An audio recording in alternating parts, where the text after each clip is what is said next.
Sir माझा मुद्दा यांच्या लक्षात नाही आला. माझा मुद्दा काय आहे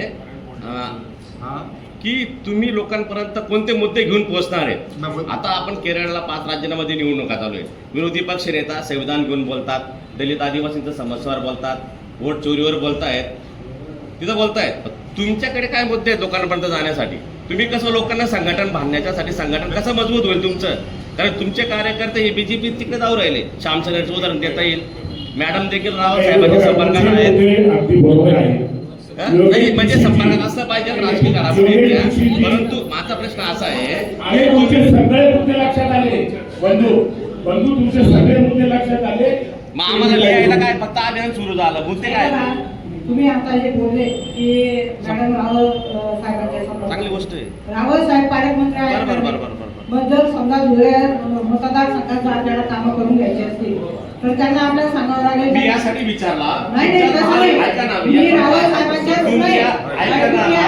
केंद्रामधल्या प्रत्येक मंत्र्यांच्या मी संपर्कात आहे. कारण माझ्या मतदारसंघामध्ये निधी आणायचा आहे.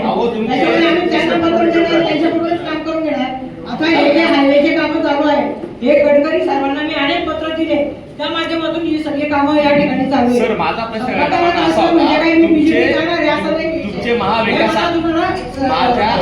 माझा प्रश्न असा होता. अरे प्रश्न ऐका की महाविकास आघाडीच्या लोकांमधील तुमचे शिवसेनेच्या लोकांनीच पत्र दिलं होतं की मॅडम बा आपलं काम कमी करतात आणि त्यांचं काम जास्त करतात. गोरे म्हणून ऍडव्होकेट गोरे ना यांनी पत्र दिलं होतं, त्या आधारावर मी तो प्रश्न विचारलेला आहे. आता महाविकास आघाडीच्या लोकांनी प्रश्न उपस्थित केला होता. झाले का तुमचे मुद्दे? बोला. हे बघा तुम्ही कन्फ्युजन करताय.